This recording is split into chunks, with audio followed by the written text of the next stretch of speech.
Hi, so we're talking about the passive voice today. Okay, the passive voice. Quite a difficult subject, okay? So let's break it down. Let's see first how we can change a sentence from active to passive, okay? Active is the sentence we often use. However, in English, we do often use the passive voice, not only in writing but also in speech. And sometimes without even realizing it, English speakers use it a lot, okay?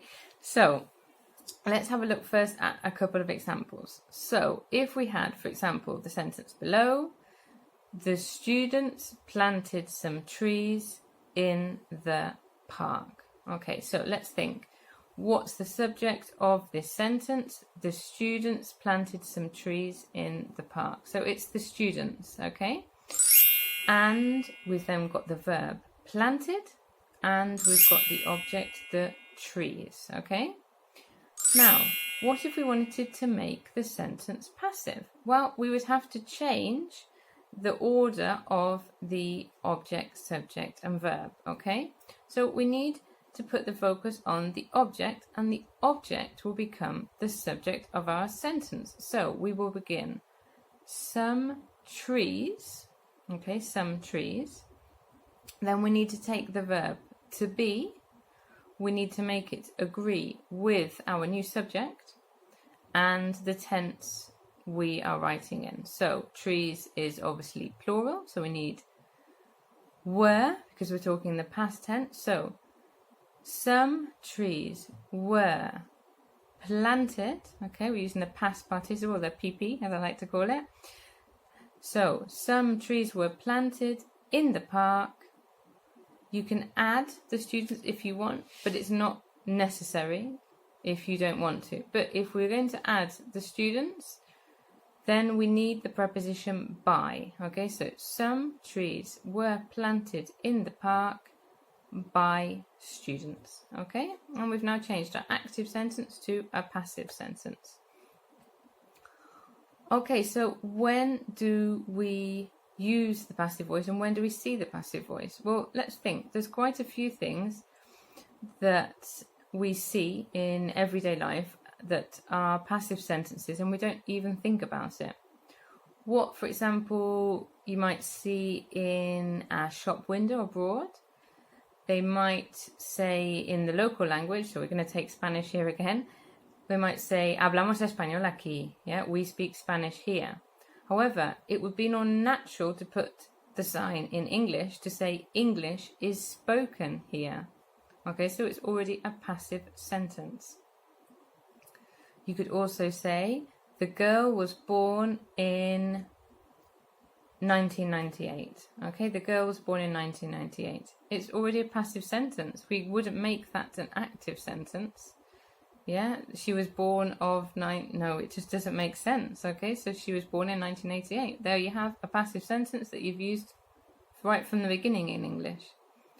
But what are the normal uses of the passive tense? Let's take a look. So, number one, why we use the passive voice. We often use the passive voice if it's really obvious who did the action, or we don't want someone to know who did the action, it's a secret, yeah? Or we don't know, we just don't know who did the action. Okay, so for example, we might hear the passive voice with this explanation on the news. So for example, a news headline might be, a man was killed in London last night. Okay, a man was killed in London last night. We don't know who killed him yet. Yeah, we don't know who the murderer is. Really nice news, I'm sorry. But it's quite a good example of when we don't know who did something.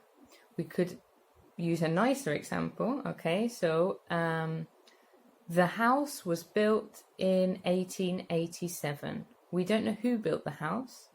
So we use the passive tense, the house was built in 1887. What about if it's really obvious who was the person who did the action? So, for example, we could say, the men were arrested last night. Okay, the men were arrested last night. We know it's a policeman or woman that arrested them because only the police can arrest people. So it's obvious. We don't need to say who arrested them.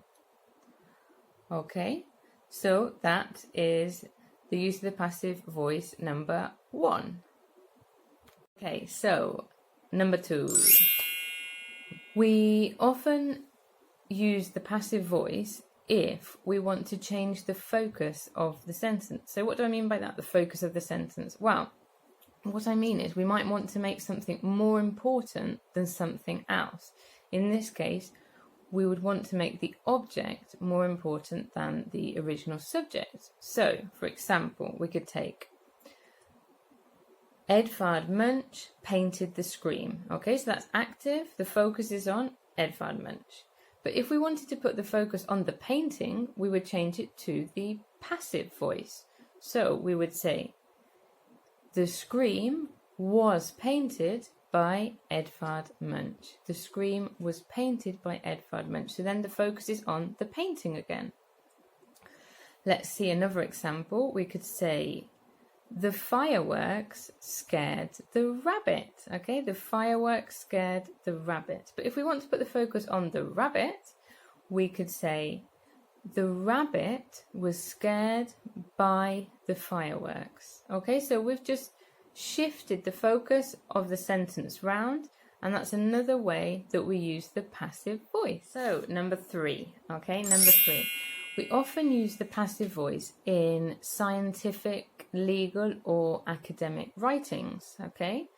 We often use the passive voice in these type of writings. For example, in a scientific writing, we could say, the substance was placed in a test tube and the data was entered in the computer, okay? So that would be a form of scientific writing in which we use the passive voice. You might use it in your essays, in academic writing. I wasn't made aware of this issue, or maybe you put, for example, it could be suggested that. Okay, so these are both examples as well of the passive voice, which we often see in scientific, academic, and legal writing.